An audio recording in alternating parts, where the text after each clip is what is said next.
Around Dodge City and in the territory on West, there's just one way to handle the killers and the spoilers, and that's with a U.S. Marshal and the smell of Gunsmoke.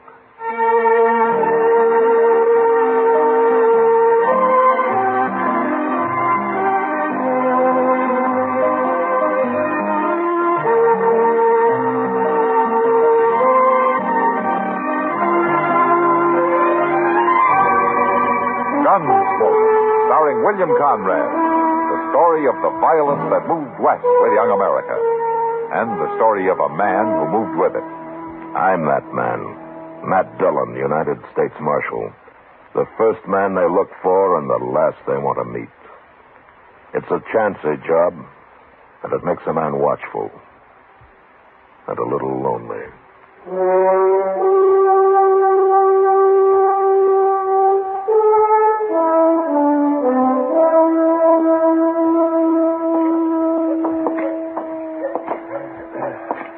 Nice day, Matt.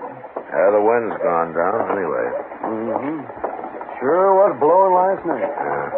Where were you last night, Doc? Out at the Caldwell place. Mrs. Caldwell's expecting. Huh? Still? It was a false alarm last night. Yeah. You ought to get some sleep while you can. I know. That's right where I'm headed, too. Doc Adams. Oh, hello, Ruth.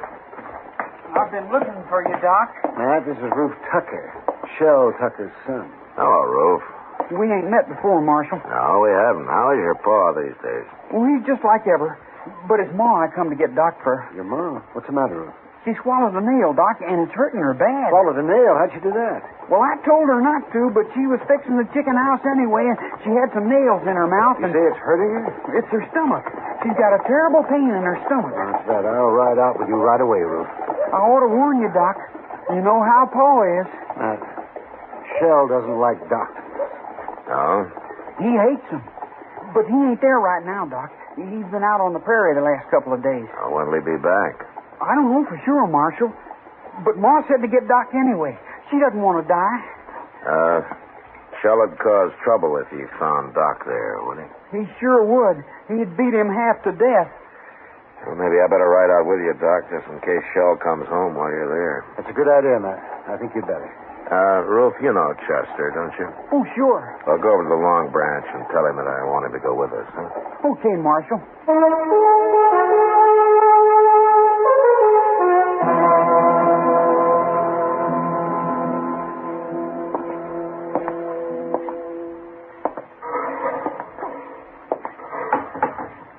How is she, Mr. Dillon? I don't know, Chester. Doc's still working on her. Well, there ain't no sign of Shell, anyway. That's some help. What's the matter with a man like that, Mr. Dillon? Hating doctors the way he does?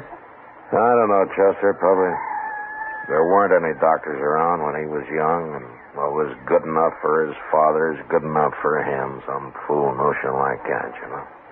Shell always was a mean old cuss, except for his horses. He's always treated horses like they're human. Did you ever notice that? Shell isn't really a bad man, Chester. He's just ignorant and prejudiced because of his ignorance. If he'd have been here, he'd let Miss Tucker die rather than have Doc operate on her, wouldn't he? Yeah, probably. Oh, that's bad. To me, it is. Maybe if Doc saved him someday, he might get over his ideas.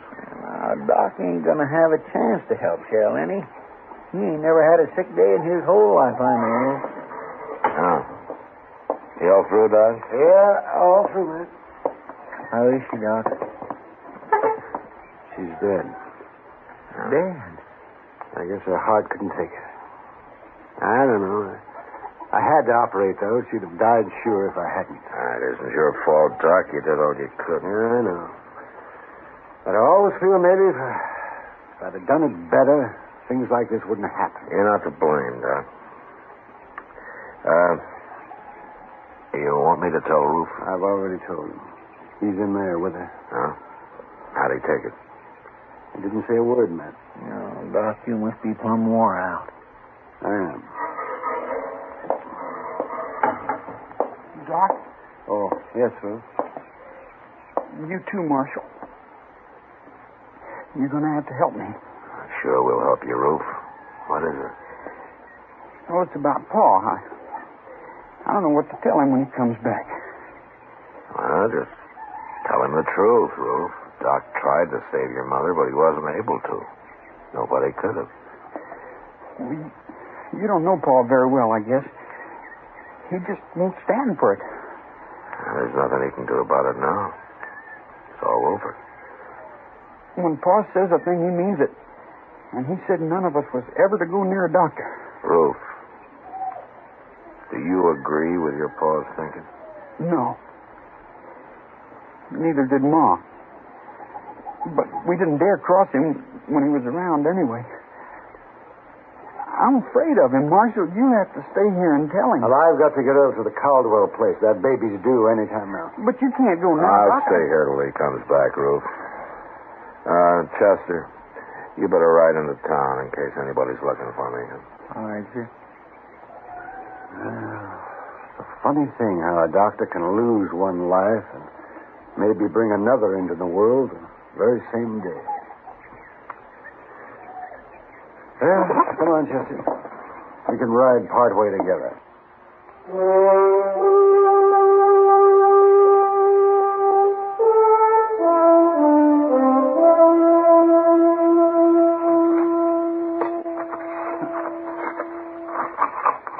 Well, that ought to do it, Ruth. I want her buried good, Marshal. How about a cross? You want to put a cross up?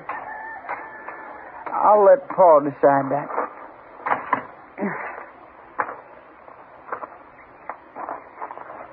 Oh, my gosh, Marshal. Here he comes now. Huh? Oh, yeah. It looks like he's been riding pretty hard, doesn't he?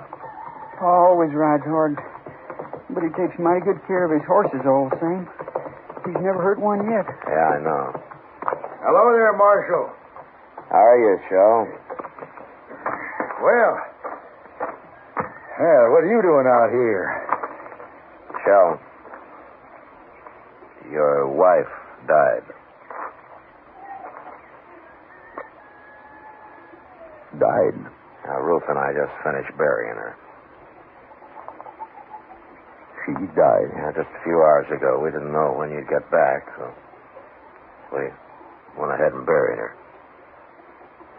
What'd she die of? Well, she was holding some nails in her mouth, and she swallowed one of them. Ruth, take this horse into the barn and dry him off. Sure, Pa. Rub him good now. I will, Pa. Don't let him near no water yet. Oh. What are you doing out here, Marshal? I came out with Doc. Who? Doc Adams. He did everything he could to save her life, Shell. He cut on her, didn't he? Well, he tried to get the nail out, if that's what you mean. She'd have died from it if he hadn't. Cutting on her. That's what killed her. Look, Shell, your wife was dying, and Doc tried to save her. Now, that's what happened, no matter what you think. I got no use for doctors. They're all croakers. That's what my old man calls them, croakers, and that's what killed him. Oh, well, I kind of figured that's where all this came from. Shell, have you ever thought maybe that your old man might have been wrong? Not about them, he wasn't. Who told Doc to come out here? Your wife wanted it.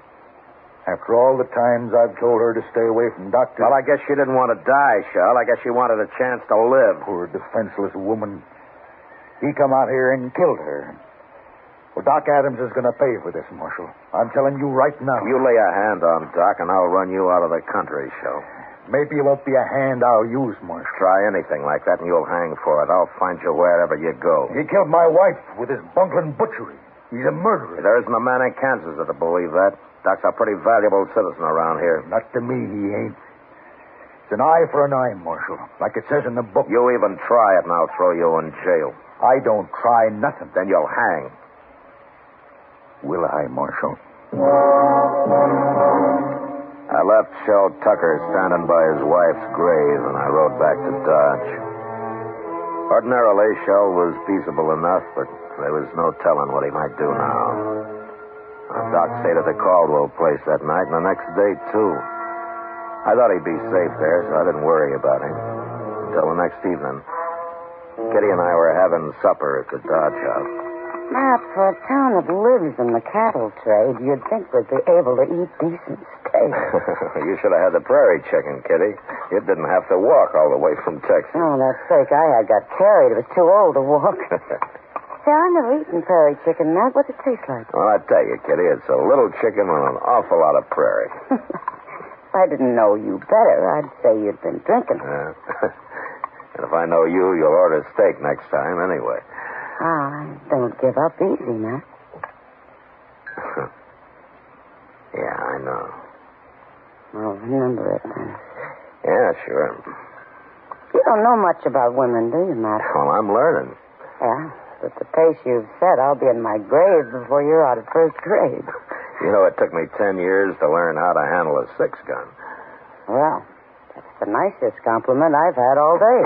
Drink your coffee. I gotta get out of here. Yes, sir, Mr. Dillon. Oh, hello, Mac. Hi, Doc. Oh, Doc, when'd you get back? Just now. What's it in? Thank you. How's Mrs. Caldwell, Doc? She gave birth to a 12-pound boy this afternoon.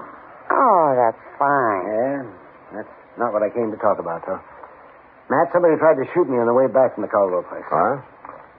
Who was it? I didn't see him. And since I didn't have a gun, I rode straight ahead, fast.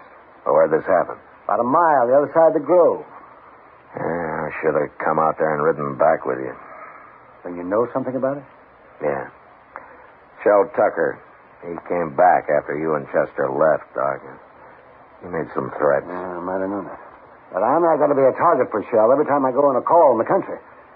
I'm going out and see him, Matt. We'll have this out, face to face. Well, I don't think you can change his mind, Doc, but I'll go with you. If he admits shooting at you this afternoon, I'll bring him back to jail. Maybe I'll bring him back anyway.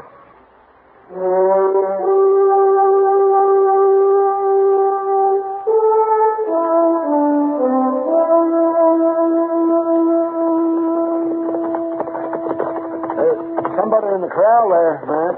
Yeah, it looks like Shell. Yes. Him and Ruth both. Well, let's leave them here. They'll stand.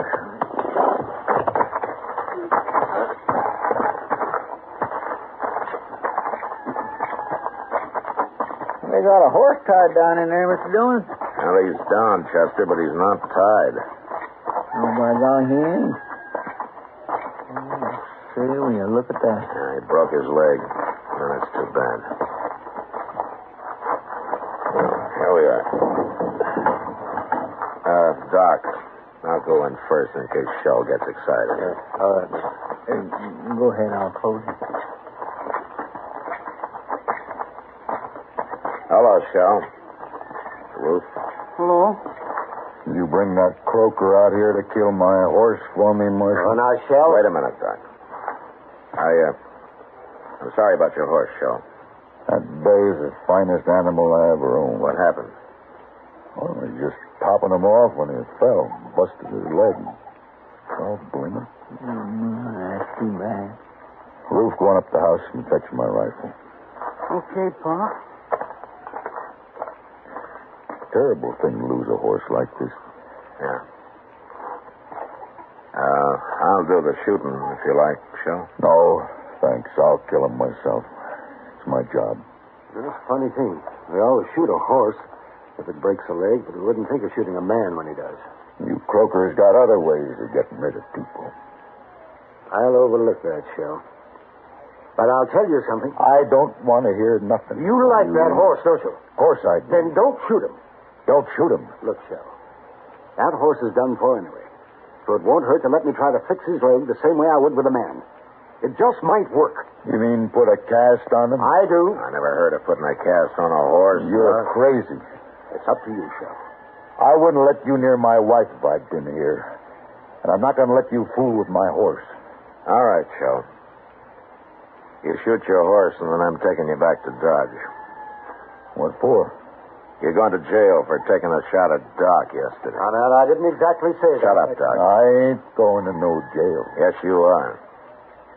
Unless maybe Doc changes his mind about charging you with attempted murder. And then I couldn't put you in jail. Oh, that's right. Say, you know, Shell, I might get so busy working on this horse, I'd plain forget about everything else. And I might even save the animal to boot. Now, make up your mind, Shell. I got to get back to Dodge. Well, all right. But you better make it work, Doc. I said I'd try. That's the best I can do, ever. No matter who the patient is. Okay, Doc. You try. But you try real hard. I always do, Shell. Real hard. Chester and Ruth made a fast trip into Dodge for plaster of Paris and some muslin to go under it. And when they got back, Doc went to work. About an hour later, he had a heavy cast on a horse's leg. And after giving Shell some final instructions, he was finished. He promised to come back in a couple of weeks and put a lighter cast on, and then we left. Shell didn't say much, but I knew if anything went wrong with that horse, he'd be after Doc again. However, 6 weeks went by before anything happened. Doc and I were in his office with a game of chess that we started a few days earlier. That doggone rook of yours sitting down there, man. If I move my bishop, you'll be right in on my queen. Yeah, it's the only move you got, Doc. All right. There you are. Yeah. Well, see what you can do there, huh? Couple more of those, and I'll get that queen. Doc? Hello, Shell. Doc, I've been looking everywhere for you. Blast you. Why'd you put a sign on your door saying you were out? Shell, how come you're wearing a gun? Man, be a fool not to wear a gun in this town, Marshal. You'd be a worse fool to try to use it. Now, don't you rile me. I'm in a bad enough temper already. What's wrong, Shell? Something happened to your horse? No, he's tied up right outside, Doc. What? Yeah, I took that second cast off myself, and then I rode him in here. Of course, I took it easy with him, Doc. Well, what do you know? By heaven, it worked. Well, that's fine, Shell, but what do you say heated up about? Well, you'd be heated up, too, Marshal, if you'd been carrying a bad tooth in your jaw as long as I have. What? You mean you're looking for a doctor, Shell? Well, I'm mad enough to admit it, Marshal. Oh, well, now, Shell, you just sit down right over there. See that? I'll see what I can do. Okay, Doc. This is the one right here. I see.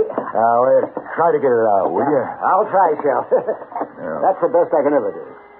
Ever. That's good enough for me, Doc.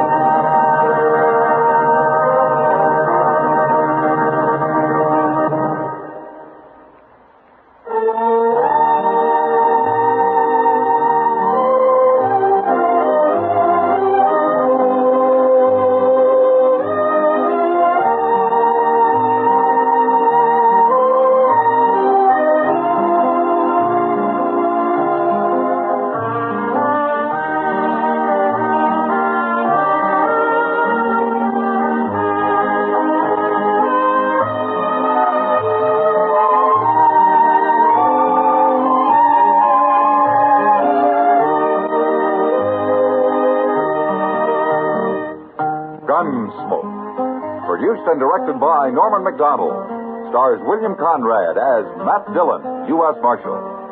Featured in the cast were Parley Baer as Chester, Howard McNear as Doc, and Georgia Ellis as Kitty.